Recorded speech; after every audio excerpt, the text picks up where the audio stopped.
দশম শ্রেণীর প্রিয় শিক্ষার্থীবৃন্দ, আজকে আমরা যে ক্লাসটা নিয়ে এসেছি, যে ক্লাসটা করব সেটা হচ্ছে, ইতিমধ্যে এটা তোমাদের হাতে চলে গেছে, সেটা হচ্ছে ইংরেজি অ্যাসাইনমেন্ট নাম্বার 2। আমরা কিন্তু গভর্নমেন্ট থেকে এখনো অনেকটা পিছিয়ে আছি বিভিন্ন কারণে। তো ওইটা সমস্যা নাই, আমাদের হাতে অফুরন্ত সময়।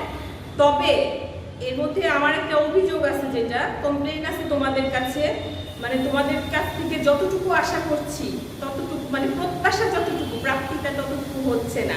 কেন হচ্ছে না আমি সেটাও ভেঙে বলছি। অ্যাসাইনমেন্ট শব্দটা শুনতেও তো একটা মজা লাগে। আমরা তো হায়ার এডুকেশনে গিয়ে অ্যাসাইনমেন্ট শব্দটা শুনেছিলাম, আর তোমরা এই সময়ই কোনো না কোনো পরিস্থিতির কারণে আমরা এই সময় তোমরা শুনে ফেলছো। এটা কিন্তু তোমাদের জন্য আমি মনে করি যে একটা অনেক বড় অ্যাডভান্টেজ, কারণ পরীক্ষার থেকে তো অ্যাসাইনমেন্ট ভালো, এইটা তো অবশ্যই মানবে সবাই। অ্যাসাইনমেন্ট তুমি বাসায় বসে নিজের ইচ্ছা মতো মনের মাধুরী মিশিয়ে তৈরি করতে পারছো, তারপরও কেন তোমাদের এত অনীহা আমি সেটা বুঝতে পারছি। কারণ এখন যারা মানে দশম শ্রেণী বলতে তোমরা হচ্ছে 2022 সালের পরীক্ষার্থী, তোমাদের একটা জিনিস মাথায় রাখতে হবে যে পরিস্থিতি যদি অনুকূলে না আসে, সেরকম অনুকূলে না আসে, তখন এই অবশ্যই গভর্নমেন্ট কোনো একটা চিন্তা ভাবনা করে এই অ্যাসাইনমেন্টগুলো দিয়েছে। আর আরেকটা জিনিস খেয়াল করো, তোমরা তো নবম শ্রেণীতেও অ্যাসাইনমেন্ট করেছো, তখন কিন্তু অ্যাসাইনমেন্টের প্রশ্নটাতে কোনো মার্কস নির্ধারিত ছিল না, আমরা নির্ধারণ করে দিয়েছি 20 নম্বরের উপর নাম্বার। এখন কিন্তু তোমাদের প্রশ্নে তোমরা খেয়াল করেছো কিনা আমি জানি না, মানে এটা আমি একটু পরে বলতেছি, প্রশ্নে কিন্তু উল্লেখ করা আছে 20 নাম্বার। মানে প্রশ্নে খেয়াল করেছো কিনা জানি না। এই কথাটা কেন বললাম, যে অনেকে আছে যে তোমরা যতই আমরা বলছি যে কপি করবে না, এটা করবে না, একজনেরটা দেখে দেখে পুরা লিখে দিবে না, এমনকি নিজেও লিখতেছো না, এরকমও অনেকে আছে, আরেকজনকে দিয়ে লেখায়ও জমা দিচ্ছ। মানে এটার প্রতি এত অনীহা তোমাদের কেন চলে আসছে? এটার প্রতি অনীহা মানে হচ্ছে তাদের পড়াশোনার সাথে একদম ডিটাচ হয়ে যাচ্ছ তোমরা। তো এইটা তোমাদের, তো এই কথাটা আমি আগেও বলেছি, এই সময়গুলা যারা নষ্ট করতেছো, যারা ভাবতেছো আমরা এভাবেই চলতে থাকবে আমাদের ভবিষ্যৎ, তারা অনেক বড় ভুল করছো, এবং তাদের অনেক বড় খেসারত ভবিষ্যতে এটার জন্য দিতে হবে। তাই আমি আগে তোমরা আমাদের অনেক প্রিয় শিক্ষার্থী, তাই তোমাদেরকে আমি রিকোয়েস্ট করছি, অন্তত পক্ষে এই অ্যাসাইনমেন্টগুলোর দিকে পড়াশোনা কি করছো তা তো বুঝতে পারছি না এখনো, যেটা সৃষ্টিকর্তা জানে, কিন্তু এই অ্যাসাইনমেন্টের দিকে একটু মনোযোগ দাও। সেই জন্য তোমাদের ক্লাসটা করা, নাহলে তো এই অ্যাসাইনমেন্টের ক্লাস করারও প্রয়োজন নেই। অ্যাসাইনমেন্টের ক্লাস মানে এটা না আমি তোমাদেরকে অ্যান্সার বলে দিব। আমি তো ইচ্ছা করলে পারি যে অ্যাসে লিখতে বলছে, একটা অ্যাসে লিখে, যেগুলো নেটে দিচ্ছে অ্যাসে লিখে দিয়ে দিলাম। কেন দিচ্ছে না স্কুলের টিচাররা? দিচ্ছে না এই জন্য, আমি দেওয়া মানে তো আমার তো ব্যক্তিগতভাবে কোনো স্টুডেন্ট একজন না, আমার স্টুডেন্ট এখানে সবাই। তো আমি একটা অ্যাসে এখানে দিয়ে দেওয়া মানে সবাই একরকম লেখা। তো এটা তো তোমাদের জন্য নির্ধারণ করা হয়েছে, বারবার নীতি নির্ধারক যারা আছে বারবার বলছে যে একই রকম অ্যাসাইনমেন্ট সবাই লিখবে না। তারপরে হুবহু একজনেরটা আরেকজন দেখে হুবহু কেন লিখে দিচ্ছ? আমি তোমাদেরকে যতই বলি যে তোমরা নেটে দেখবা না, আরেকজনেরটা দেখবা না, ঠিক এটা আমার কথাটা খাটবে না এখানে। ঠিক আছে, দেখো, সবার হেল্প নাও, বাসি টিচারের হেল্প নাও, বইয়ের হেল্প নাও, সেটা ঠিক আছে। নেটের থেকে নেট তো তোমাদের 10টা সলিউশন আছে, একটা নিশ্চয়ই সলিউশন দেয় না। তো 10টা সলিউশন দেখে তুমি কি নিজে একা একটা তৈরি করতে পারো না? তাইলে অবশ্যই, এটা আমি হলফ করে বলতে পারি, তাহলে অবশ্যই তোমার অ্যাসাইনমেন্ট, অর্থাৎ তোমার এই অ্যাসেসটার মধ্যে যে বিষয়েরই হোক না কেন, কিছু না কিছু ভিন্নতা অবশ্যই থাকবে। এটা তো গণিত না, তোমাকে একটা রচনা লিখতে দিয়েছে, হুবহু একই রচনা তো 10 জনের মাথায় আসবে না। তুমি 10টা দেখো, আমার কোনো প্রবলেম নেই, 10টা দেখে তুমি নিজে একটা তৈরি করো, তাইলেই তো হয়। মুখস্থ করেও লিখছো না, আমরা তো বলছি না যে মুখস্থ করে লেখো, কিন্তু এটা তোমরা কেন করছো যে হুবহু সবাই একই রকম, 50 জন একই রকম?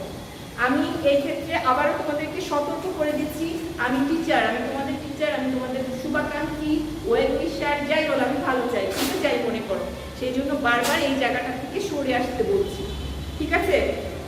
ওখানে যেমন বলা হচ্ছে এরকম কপি করলে নাম্বার কম দেওয়া হবে, এটা সেটা। তোমরা যখন অ্যাসাইনমেন্ট লিখবা তখন আবার হাসাহাসি করবে, কোথায়, আমরা তো একই লিখেছি, আমাদের তো নাম্বার কম দেয় নাই।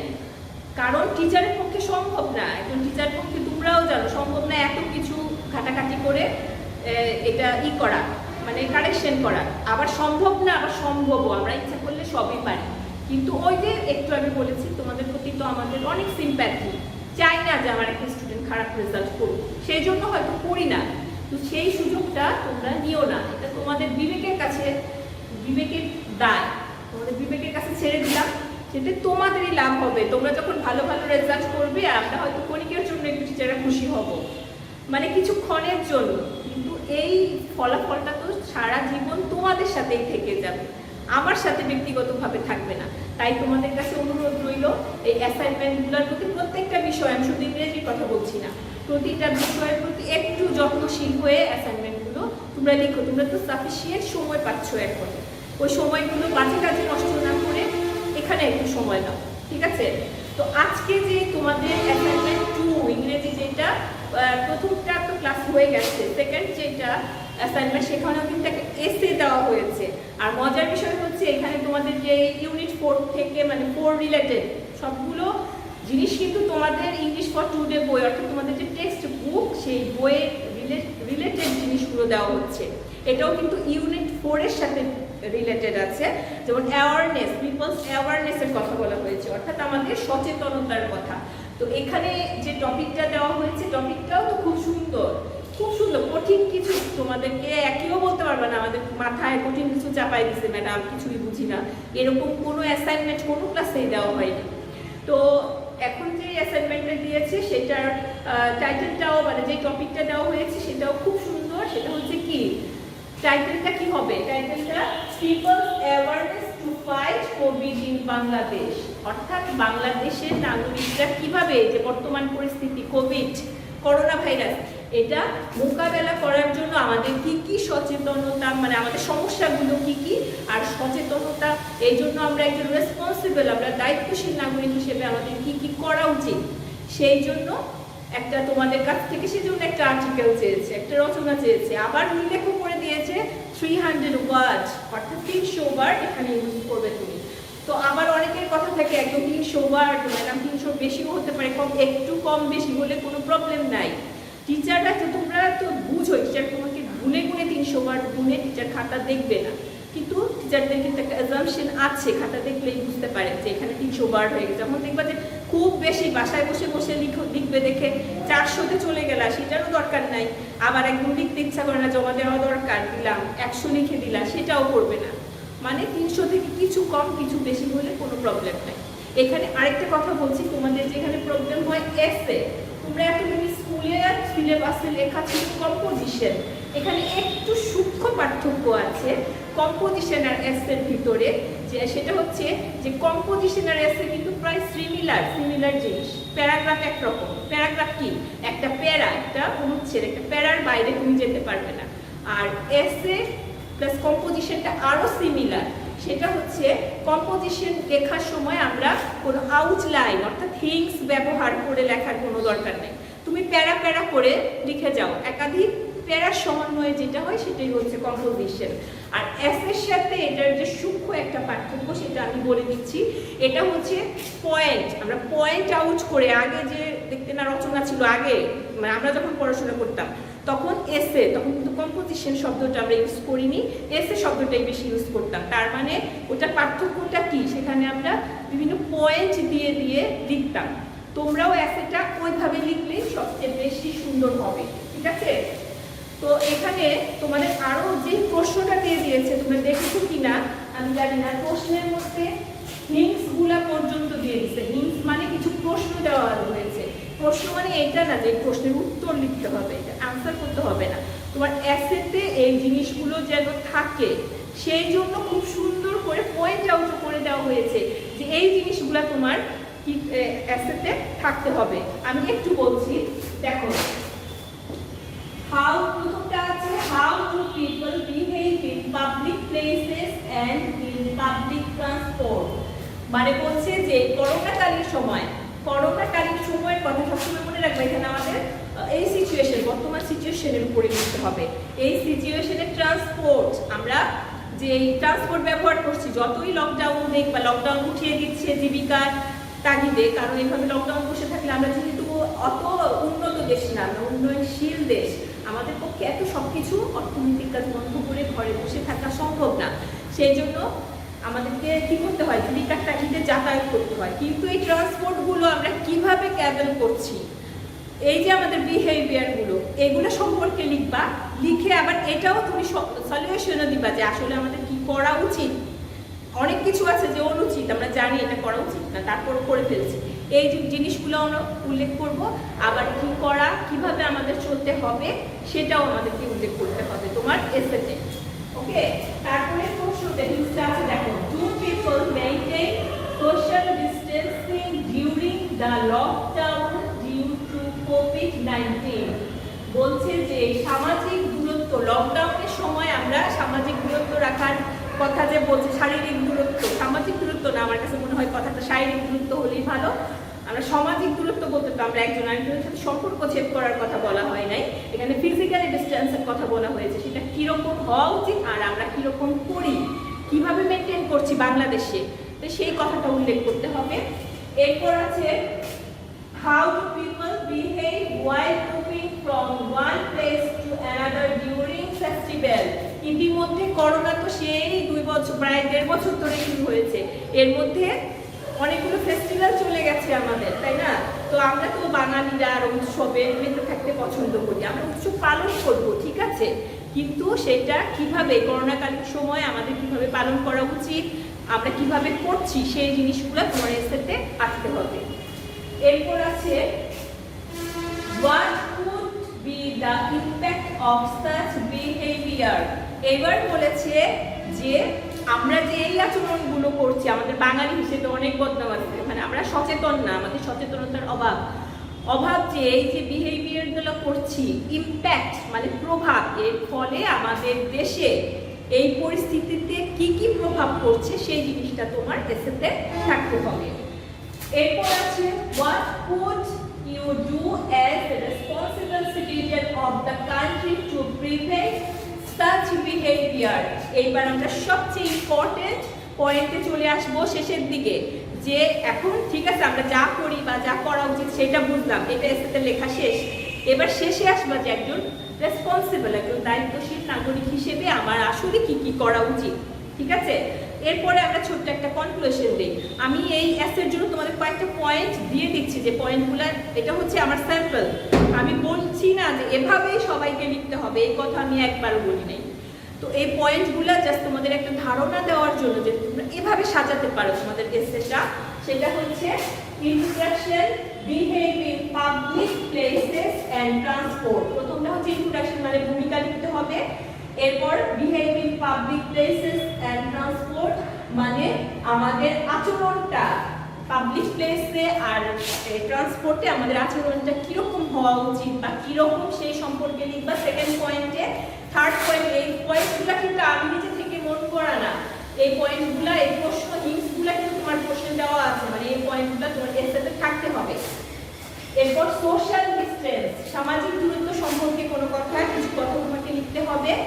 প্লাস তারপর আসছে পিপলস মুভিং ডিউরিং ফেস্টিভ্যালস, মানুষ আমাদের দেশে এই ফেস্টিভ্যালগুলো পালন করার সময় কিভাবে চলাফেরা করছে আর কিভাবে করা উচিত, এটা তোমার, এটা নিয়ে একটা পয়েন্ট হবে। এরপরে পিপল টু দ্যাট, মানুষ কি করছে, আমাদের কি করা উচিত আর আমরা কি করছি সেটা একটু উল্লেখ করতে হবে। এরপরে ইম্প্যাক্ট অফ সাচ বিহেভিয়ার, এরপরে এই সবগুলার পরিপ্রেক্ষিতে আমরা দেখবো যে এর প্রেক্ষিতে আমাদের দেশে এই পরিস্থিতিতে কি কি প্রভাব পড়ছে। তারপরে সবচেয়ে গুরুত্বপূর্ণ পয়েন্ট যেটা হচ্ছে রেসপন্সিবিলিটি অ্যাজ এ সিটিজেন, অর্থাৎ একজন সচেতন, বা এখানে দিতে পারো অ্যাওয়ার, মানে একজন গুড সিটিজেন, একজন ভালো নাগরিক হিসেবে তোমার এই পরিস্থিতিতে তোমার চলাফেরা সবকিছু, এই দেশের প্রতি, মানুষের প্রতি তোমার দায়িত্বগুলো কি কি হতে পারে সেটা নিয়ে একটা পয়েন্ট হবে। আর শেষে কনক্লুশন, অর্থাৎ উপসংহার। এটা আমি যে কথাগুলো বললাম সেটা হচ্ছে স্যাম্পল, আমি বলি নাই যে তোমরা এটাই কপি করতে হবে, এটাই লিখতে হবে। তবে মূল কথা হচ্ছে আমি যে কথাগুলো বললাম, যে প্রশ্নগুলো, যে হিন্টসগুলো তোমার প্রশ্নে দেওয়া আছে অ্যাসাইনমেন্টে, সেই পয়েন্টগুলো যদি আসে তাহলেই তুমি ভালো নাম্বার পাবে, আর নয়তো বা পাবে না। কারণ হচ্ছে দেখো, এবার কিন্তু প্রশ্নের মধ্যে টিচাররা খাতা ইচ্ছা করে খুশি মতো নাম্বার দেওয়ার সুযোগ নাই, ওখানে আবার এই মার্কস ডিস্ট্রিবিউশনটা কিভাবে হবে সেটাও বলে দেওয়া হয়েছে, যেমন গ্রামারের ব্যাপার, বলা হয়েছে যে গ্রামারটা একটু, আমি একেবারেই বলবো না যে পাস্ট টেন্সে লিখবা না, কেউ লিখলে প্রেজেন্ট টেন্সে লেখা যাবে না, ঠিক আছে, মিশ্রণ একটু হয়ে যেতে পারে, তবে গ্রামাটিক্যাল ব্যাপারগুলো একটু খেয়াল রাখতে হবে যদি তুমি ভালো নাম্বার পেতে চাও, ঠিক আছে। আর সবার প্রথম আর যেই স্বাভাবিক কথাগুলো, এগুলো আমি আর বললাম না, কারণ এগুলো তো নবম শ্রেণীতে তোমরা একবার পড়ে আসছো, যেমন কভার পেজের ব্যাপারটা নবম শ্রেণীতে যতটা সচেতন ছিল এখন আর ততটা নাই। মনে করো মানে ভেবে নিছো যে টিচারে এমনি নাম্বার দেয়, যা খুশি একটা করে দিলাম। আমি বলি নাই কাউকে কভার পেজ প্রিন্ট আউট করতে হবে, এটা করতে হবে সেটা। আমার মনে হয় প্রিন্ট আউট করার চেয়েও আমাদের সৃজনশীলতা, অর্থাৎ মানুষের কম্পিউটারের থেকে, মানুষ কম্পিউটারটা কে তৈরি করেছে, মানুষই তো। তা আমার মনে হয় প্রত্যেকের আলাদা আলাদা সৃজনশীলতা দেখানোর জন্য নিজে কভার পেজটা তৈরি করলে আরো ভালো। তবে এটা খেয়াল রাখতে হবে কভার পেজে যেমন ইনফরমেশন গুলো ঠিক থাকে, যেমন তোমার নাম, রোল, শ্রেণী, শাখা, যেহেতু তোমরা একটা টেন, যে তোমাদের গ্রুপ, বিভাগটা কি, তারপর ডেটের কথা বলা হয়েছে, ডেটটা দিতে হবে যেদিন তুমি জমা দিবে অ্যাসাইনমেন্টটা। এটা নিয়ে এত কনফিউজ হওয়ার দরকার নেই, যেদিন স্কুল থেকে তোমাকে বলবে অ্যাসাইনমেন্টটা জমা দিতে যেই তারিখে, সেই তারিখটা দিয়ে দিবা। অর্থাৎ তোমার অ্যাপিয়ারেন্স তো বোঝোই আমরা কেন সুন্দর সুন্দর ড্রেস পরি, কারণ আমাকে ভালো লাগা, কথা বলে ভালো লাগবে, কাছে গিয়ে ভালো লাগবে, মিশতে ভালো লাগবে, সেটা একটু পরের ব্যাপার। কিন্তু তোমার যে অ্যাপিয়ারেন্স, তোমার যে গেট আপ, সেটা হচ্ছে তোমার রুচির পরিচয়। এটা খারাপ কিছু না, এটা কাউকে সৌন্দর্য দেখানো বা বিকৃতভাবে উপস্থাপন সেটা না। তোমার রুচি কি, তুমি তোমার মানসিকতা কি, এটা তোমার অ্যাপিয়ারেন্স দিয়েই বোঝা যায়, সেই কথাটা বলেছি। তাই সেই জন্য তোমার কভার পেজটা যেন, অ্যাসাইনমেন্টের কভার পেজটা হচ্ছে গেট আপ, এর রুচিবোধ, তোমার রুচিবোধটা কি সেটা তোমার কভার পেজেই বোঝা যাবে। এরপরে আমরা ভিতরে যাব, সেভাবে লিখবো। আর চারদিকে, পেজের চারদিকে একটা মার্কিং করবা, তাহলে দেখবা কি সুন্দর, মানে লুকটা সুন্দর হয়, ঠিক আছে। আর সবাই A4 সাইজের কাগজ ব্যবহার করার চেষ্টা করবা। আমি বলবো সবাই A4 কাগজ তো কিনতেই হবে, যেহেতু কাগজ তোমাকে কিনতে হবে, সবাই A4 সাইজের কাগজ ব্যবহার করবে। আর আরেকটা কথা, গত বছরের থেকে যেমন এটা আমরা ডিফারেন্ট কিছু আমি ক্লাসেও বলে দিয়েছি, যে গতবার যেমন বলেছিলাম উভয় পৃষ্ঠায় লেখা যাবে না, কিন্তু এটা যেহেতু একটা এক্সপেন্সিভ ব্যাপার আমাদের জন্য, যে এতগুলো কাগজ কেনা, এটাও তোমরা হয়তো বুঝো না, তোমরা বলো না আমরা উভয় পৃষ্ঠায় লেখার দরকার নেই, কারণ আপু না কিনবে, আমার তো কেনা লাগবে না, তাই না। তো সেই জন্য সেটা মাথায় না রেখে এটা মাথায় রাখবে যে এটা একটা এক্সপেন্সিভ ব্যাপার, আর যেহেতু এটা তোমাদের জন্য বাধ্যতামূলক করা হয়নি, সেই জন্য তোমাদের উভয় পৃষ্ঠায় লেখা যাবে, স্পেস বাদ দেওয়ার কোনো দরকার নেই, ঠিক আছে। আমি এতগুলো কথা বললাম, এরপরেও যদি কোনো ল্যাপসেস থাকে তোমরা কমেন্টস করে বা এখন কিছুতে আসো, মাঝে মাঝে জিজ্ঞেস করে নিবে, তোমাদের কনসেপশনটা ক্লিয়ার করে নিবে। কারণ আমি প্রত্যাশা রাখছি যে অন্তত পক্ষে এই ক্লাসটা দেখার পরে তোমাদের অ্যাসাইনমেন্টগুলো যেন, মানে আমি যেরকম প্রত্যাশা করছি, টিচাররা যেরকম প্রত্যাশা করছে সেরকমই হয়। কারণ তোমরা একটু গুরুত্ব দিতে হবে, এটা হচ্ছে 2022 সালে তোমাদের, বারবার দশম শ্রেণী কিন্তু বলা হচ্ছে না, বলা হচ্ছে 2022 সালের পরীক্ষার্থীদের জন্য। এইটা মাথায় রাখলেই